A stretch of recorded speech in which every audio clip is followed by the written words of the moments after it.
Dear students, 64वीं BPSC के PT के result की आज घोषणा हो सकती है। काफ़ी इस बात को लेकर स्पेकुलेशन चल रहा है। देखिए आज ये रिज़ल्ट आता है या नहीं, नहीं तो कल काफ़ी संभावना है। प्रायः सैटरडे को बीपीएससी के रिजल्ट्स आते रहे हैं, तो आज अगर नहीं तो कल ये रिज़ल्ट आ सकता है, संभावित है। हालांकि इस पर कुछ भी कहना स्पष्ट रूप से कठिन है। आइए हम लोग 65वीं बीपीएससी के लिए कुछ होमवर्क्स ले रहे हैं, या किसी भी एग्ज़ाम की आप तैयारी कर रहे हैं तो इस तरह के टॉपिक्स आपको करने चाहिए। क्योंकि ये टॉपिक्स आप रेगुलर अगर करते जाते हैं तो एक तो आप सिलेबस कवर करते हैं, उसके बारे में अवेयर होते हैं कि कौन कौन से topics geography, history, polity, science या इकोनॉमी में होते हैं। और साथ ही करंट अफेयर्स को भी हम लोग करने जा रहे हैं आने वाले दिनों में, तो ये सब टॉपिक्स बड़े इंपॉर्टेंट हैं। कई लोग कह रहे हैं कि ये टॉपिक्स हम नहीं कर पा रहे हैं, तो अगर टाइम की कमी के कारण आप ये नहीं कर पा रहे हैं तो ये चल सकता है। हालांकि फिर भी आपको इनमें से कुछ टॉपिक्स तो करने ही चाहिए। लेकिन अगर आप सुस्ती के कारण या स्लगिशनेस एटीट्यूड के कारण या कोताही के कारण आप छोड़ देते हैं तो आप बहुत बड़े घाटे में रहेंगे। ये आप जान लें कि ये टॉपिक्स पीछे निकलते जा रहे हैं, आपके छूटते जा रहे हैं, तो इन्हें आपको करना चाहिए। और मिनिमम 3 टॉपिक्स तो आपको हर हाल में ज़रूर करने चाहिए। तो अब तो 6 टॉपिक्स हो गए हैं, तो हम कहेंगे कि अगर आप टॉपिक्स छोड़ रहे हैं तो आप डेफिसिट में हैं। इसे जितना जल्दी हो सके आप काउंटर कीजिए और इन टॉपिक्स को कंप्लीट करने का प्रयास कीजिए। चलिए आज शुरुआत करते हैं उन क्वेश्चन से जो आपने 5 दिन पहले पढ़े थे, चूँकि कभी कभी डिले हो रहा है, और 3 दिनों पहले आपसे पूछे गए थे 10 क्वेश्चंस, जिसमें पहला क्वेश्चन था, आपने पढ़ा था सैयद और लोधी वंश। पहला क्वेश्चन पूछा गया था कि लोधी काल में, सिकंदर लोधी के शासन काल में कुछ संस्कृत ग्रंथों का अनुवाद हुआ फरहंगे सिकंदरी के नाम से। यह किस विषय पर आधारित था? तो इसका आंसर हो जाएगा आयुर्वेद। यह आयुर्वेद का फारसी में ट्रांसलेशन था फरहंगे सिकंदरी। और दूसरा क्वेश्चन आपसे पूछा गया था कि कौन शासक था जो युद्ध क्षेत्र में मारा गया, जिसकी मृत्यु हुई? तो इसका आंसर हो जाएगा इब्राहिम लोधी। पानीपत के पहले बैटल में जो 1526 में हुआ, 1526 में, जिसमें बाबर ने इब्राहिम लोधी को हराया, और कहा जाता है कि युद्ध क्षेत्र में ही उसकी मृत्यु हुई। उसके बाद दूसरा क्वेश्चन, तीसरा क्वेश्चन नंबर 3 आपने पढ़ा था यूरोप। कॉन्टिनेंट आप पढ़ रहे हैं ज्योग्राफी में, यूरोप से आपके क्वेश्चन पूछे गए थे कि यूरोप की सबसे लंबी नदी कौन सी है? तो इसका आंसर हो जाएगा वोल्गा। याद रखें, वोल्गा रशिया की नदी है, मुख्य रूप से यूरोप में भी बहती है। और रशिया विशाल देश है जिसका आधा भाग तो एशिया में, आधा भाग यूरोप में पड़ता है, इसलिए इसे यूरेशियाई देश भी कहते हैं, क्योंकि इसका आधा भाग यूरोप में पड़ता है। इसलिए कभी कभी ऐसा क्वेश्चन आ जाता है कि वोल्गा चॉइस में नहीं होगा, तो यूरोप की दूसरी सबसे लंबी नदी डेन्यूब है, तो इसका आंसर तब डेन्यूब होगा अगर वोल्गा नहीं रहेगा तो। वैसे यूरोप की सबसे लंबी नदी वोल्गा है। उसके बाद नेक्स्ट क्वेश्चन आपसे पूछा गया था कि फ्रांस और जर्मनी के बीच बाउंड्री लाइन किस नाम से जाना जाता है?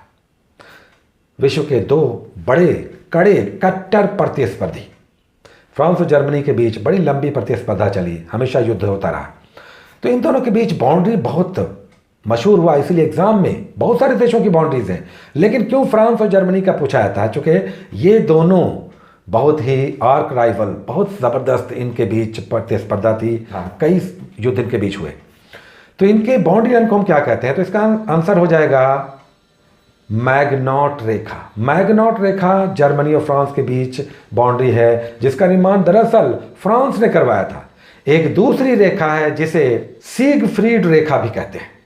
उसके बाद साइंस में आपसे पूछा गया था कि यूवी रेज, आपने वेव्स पढ़ा था, तरंगे पढ़ी थी, यूवी रेज यानी पराबैंगनी किरणों की खोज किसने की थी? तो इसका आंसर हो जाएगा रिटर। जोहान रिटर ने, जो पोलिश थे, उन्होंने इसकी खोज की थी 1801 में। और ठीक 1 साल पहले IR इंफ्रारेड अवरक्त किरणों की खोज विलियम हर्शेल ने की थी। ये दोनों नाम आपको याद रखना चाहिए। दूसरा क्वेश्चन आपसे फिजिक्स से पूछा गया था कि ध्वनि तरंगे किस प्रकार की तरंगे हैं? इलेक्ट्रोमैग्नेटिक या मैकेनिकल वेव्स? तो इसका आंसर हो जाएगा यांत्रिक तरंगे, मैकेनिकल वेव्स। वैसी तरंगे जिनके लिए माध्यम की आवश्यकता होती है, मीडियम चाहिए, उन्हें हम यांत्रिक तरंगे कहते हैं, जैसे जल तरंगे, रोप वेव्स, भूकंप तरंगे, सिस्मिक वेव्स, या ध्वनि के तरंगे यानी साउंड वेव्स, ये सब मैकेनिकल वेव्स हैं, यांत्रिक तरंगे हैं। जबकि इंफ्रारेड, अल्ट्रावायलेट रेज, प्रकाश तरंगे यानी लाइट वेव्स, उसके बाद गामा रेज, एक्स रेज, ये सारे इलेक्ट्रोमैग्नेटिक विद्युत चुंबकीय तरंगें। उसके बाद इधर आपसे पूछा गया था पॉलिटी से कि राज्यपाल के द्वारा पास किया गया ऑर्डिनेंस कितने दिनों के अंदर सदन से अप्रूव कराना पड़ता है, राज्यों में सदन से। तो इसका आंसर हो जाएगा 6 वीक्स, 6 सप्ताह के अंदर इसे अप्रूव कराना पड़ता है, तब ये 6 महीने तक वैलिड रहता है। उसका दूसरा क्वेश्चन था कि राज्यपाल विधानसभा में कितने लोगों को मनोनीत करते हैं। तो इसका आंसर हो जाएगा 1 सदस्य। एक एंग्लो इंडियन को राज्यपाल विधानसभा में, किसी भी राज्य के विधानसभा में गवर्नर मनोनीत करते हैं, नॉमिनेट करते हैं। उसके बाद आप 2 क्वेश्चन पूछे गए थे 2011 के सेंसस पर, और ये था लिंगानुपात, सेक्स रेशियो से रिलेटेड। इसमें पूछा गया था कि दूसरा स्थान टॉप मोस्ट किस भारतीय राज्य का है लिंगानुपात में। तो इसका आंसर हो जाएगा तमिलनाडु। टॉप पे तो हम सभी जानते हैं केरल है, दूसरे पोजीशन पे तमिलनाडु है, तीसरे पर 2011 की जनगणना के अनुसार आंध्र प्रदेश, बाद में तो तेलंगाना विभाजित हुआ, लेकिन 2011 के हिसाब से तीसरे पोजीशन पर आंध्र प्रदेश, और सबसे नीचे हम लोग जानते हैं हरियाणा सेक्स रेशियो में। बिहार के बारे में पूछा गया था कि सेक्स रेशियो कितना है। तो इसका आंसर हो जाएगा 918 918 लिंगानुपात है बिहार राज्य का। आप जिस भी राज्य के हैं, आपको सेक्स रेशियो अपने राज्य का जानना चाहिए। याद रखें कि पूरे भारत का सेक्स रेशियो 943 है, 943, यानी 943 महिलाएं हैं 1000 पुरुषों पर। तो ये तो क्वेश्चंस हो गए 10 जो आपसे पूछे गए थे। काफ़ी लोगों ने आंसर्स इसके किए, अच्छे स्कोर्स किए।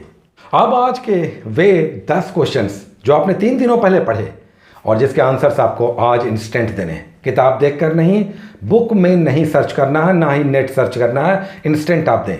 अगर नहीं जान रहे हैं तो कोई बात नहीं है, लेकिन ये आंसर्स जितने भी आप जान रहे हैं आपको इंस्टेंट अभी देना चाहिए, ताकि पता चले कि आपने जितना कुछ भी पढ़ा क्या इसके आंसर्स आप जान रहे हैं। पहला क्वेश्चन मेरा है, आपने विजयनगर साम्राज्य और बहमनी राज्य पढ़ा। विजयनगर साम्राज्य से मेरा पहला क्वेश्चन है कि विजयनगर साम्राज्य किन 2 नदियों के बीच स्थित था, उन 2 नदियों का नाम आपको बताना है। और दूसरा क्वेश्चन है कि एक विदेशी यात्री निकितीन इस समय आया, यानी बहमनी राज्य के काल में निकितीन जब आया तो यह किस देश का निवासी था। ऐसे विदेशी यात्री बराबर एग्जाम्स में आते रहते हैं, चाहे निकोलो कॉन्टी हो, डोमिंगो पाइज हो, पेट्रा डेलावेली हो, अब्दुल रज़ाक हो, इस समय कई सारे आए। आपको बताना है कि निकितीन जो एक विदेशी यात्री था इस समय आया बहमनी राज्य में महमूद गवा के टाइम में, तो ये किस देश का निवासी था, किस देश का ट्रैवलर था। और उसके बाद 2 क्वेश्चंस आपका इधर ज्योग्राफी से आपने पढ़ा ऑस्ट्रेलिया और अंटार्कटिका।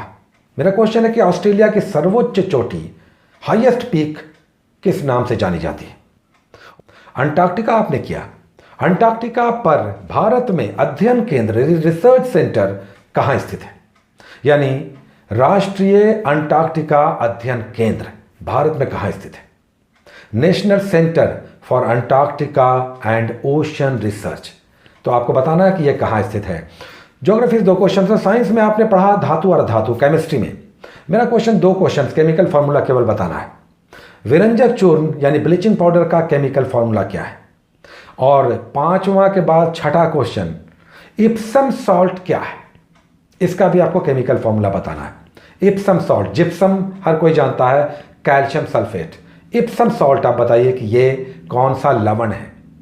उसके बाद 2 क्वेश्चन तो यहां से हो गए। इधर आ जाइए, पॉलिटी से आपने पढ़ा विधानसभा और विधान परिषद, राज्यों की विधायिका हम लोगों ने लिया था, लेजिस्लेचर ऑफ द स्टेट्स। विधानसभा के बारे में आपको बताना है कि अधिकतम संख्या किसी भी विधानसभा की कितनी हो सकती है और निम्नतम संख्या कितनी हो सकती है किसी भी राज्य के विधानसभा की, एक्सेप्शंस अपवाद छोड़कर। प्रायः विधानसभा की अधिकतम और निम्नतम संख्या, मिनिमम मैक्सिमम रेंज क्या हो सकता है, यह आपको बताना है। उसके बाद विधान परिषद में यानी दूसरे सदन में, जिसे विधान परिषद कहते हैं, लेजिस्लेटिव काउंसिल, इसमें राज्यपाल कितने लोगों को मनोनीत करते हैं, यानी नॉमिनेट करते हैं। तो नॉमिनेशन कितने लोगों का गवर्नर करते हैं ये बताना है आपको काउंसिल में, दूसरे सदन में। ये 2 क्वेश्चन हो गए। और फिर 9वां और 10वां क्वेश्चन आपने किया शेड्यूल कास्ट यानी जनजाति, अनुसूचित जाति यानी SC आपने किया। आपको बताना है कि प्रतिशत में भारत का वह राज्य कौन सा है जो सबसे कम अनुसूचित जाति रखता है? वहां अनुसूचित जाति की संख्या सबसे कम है परसेंटेज में, यह भारत का कौन सा राज्य है? उसका दूसरा क्वेश्चन यहां पर है, यानी क्वेश्चन नंबर 10, बिहार में कौन सा जिला है जहां अनुसूचित जाति की संख्या सर्वाधिक है? Which district of Bihar? इसमें नंबर बताना है कि सर्वाधिक कहां है, बिहार के किस जिले में अनुसूचित जाति निवास करती है। हम लोग करंट अफेयर्स भी करने वाले हैं 2 दिनों के बाद, तो आप हर हाल में करंट अफेयर्स पढ़ते जाएं। कुछ लोग कह रहे हैं कि प्रतियोगिता दर्पण मार्च का नहीं मिल रहा है, ये 12 तारीख को मार्केट में आ चुका है, आज तो 22 तारीख है, तो ये नहीं आने का प्रश्न ही नहीं है। आप बुक सेलर से मंगाएं हर हाल में और इसे पढ़ें, क्योंकि ये बहुत प्रोडक्टिव सेशन होने जा रहा है, तो इसे आप कंप्लीट करें। और उसके बाद आज के वे 5 टॉपिक्स, बल्कि 6 टॉपिक्स जो आपको करने हैं, जिसमें हिस्ट्री में आज आपको अगेन बहुत इंपॉर्टेंट दिया जा रहा है। आपने दिल्ली सल्तनत समाप्त कर लिया, विजयनगर साम्राज्य और बहमनी सल्तनत को भी समाप्त किया। अब मुगल शासन से पहले बीच का फेज है भक्ति आंदोलन और सूफी सिलसिले का। सूफी सिलसिले और भक्ति आंदोलन आपको पढ़ना है। सूफी सिलसिले, इसमें चिश्ती हो गया, सुहरावर्दी हो गया, कादरी हो गया, नक्शबंदी हो गया, ये सब करें। ये किन क्षेत्रों में थे, इनके संस्थापक कौन थे, कुछ प्रमुख सूफी, उनके नाम, कुछ शासक थे, अकबर ने किस सिलसिले को संरक्षण दिया, तो ये सब आप करेंगे सिलसिले से। और इधर भक्ति आंदोलन, वेरी वेरी इंपॉर्टेंट। भक्ति आंदोलन, इसमें सारे भक्ति आंदोलन से रिलेटेड, जिसमें रामानुज हैं, उसके बाद कबीर हैं, तुलसी हैं, सारे लोगों का, उसके बाद कौन से भक्ति आंदोलन किस क्षेत्र में फैला ये, उसके बाद कुछ संप्रदाय चला, सनकानी संप्रदाय किससे संबंधित था, उसके बाद अद्वैतवाद, शुद्धाद्वैतवाद, द्वैताद्वैतवाद, ये सब आप करेंगे भक्ति आंदोलन में, बहुत इंपॉर्टेंट हो गया। साथ में महाराष्ट्र में भक्ति आंदोलन बहुत इंपॉर्टेंट है, तुकाराम, एकनाथ, विज्ञानेश्वर, ये सारा आप करेंगे भक्ति आंदोलन में, महाराष्ट्र में भक्ति आंदोलन, ये भी बहुत इंपॉर्टेंट है। तो सेक्शन ये बहुत इंपॉर्टेंट है, इसे आप डिटेल्स में अच्छे से करें। हिस्ट्री में हो गया। इधर हम लोग ज्योग्राफी में आपने कॉन्टिनेंट लगभग समाप्त कर लिया है, लास्ट बच गया अमेरिका। अमेरिका में 2 है, उत्तरी और दक्षिणी अमेरिका कॉन्टिनेंट में आप करेंगे, नॉर्थ अमेरिका और साउथ अमेरिका, दोनों कॉन्टिनेंट आज एक साथ हम दे रहे हैं, लेकिन बहुत इंपॉर्टेंट है, एक एक लाइन आप पढ़ें। ज्योग्राफी में अभी हम लोग वर्ल्ड ज्योग्राफी कर रहे हैं, कॉन्टिनेंट्स कर रहे हैं, ये दोनों कॉन्टिनेंट्स आप करें, पेजेस नंबर आपको दिए जा रहे हैं। और उधर आपको साइंस में आज तो हम लोग आ जाएंगे बायोलॉजी में।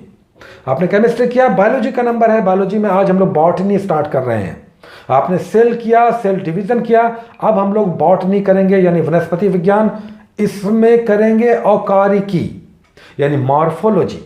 इसमें क्या है, मॉर्फोलॉजी में हम लोग करेंगे पेड़ पौधों के का डिटेल्स, यानी प्लांट्स, उनके जड़, उनका तना, उनकी शाखाएं, उनकी पत्तियां, उनके फूल, उनके फल, सारे डिटेल्स आप करें।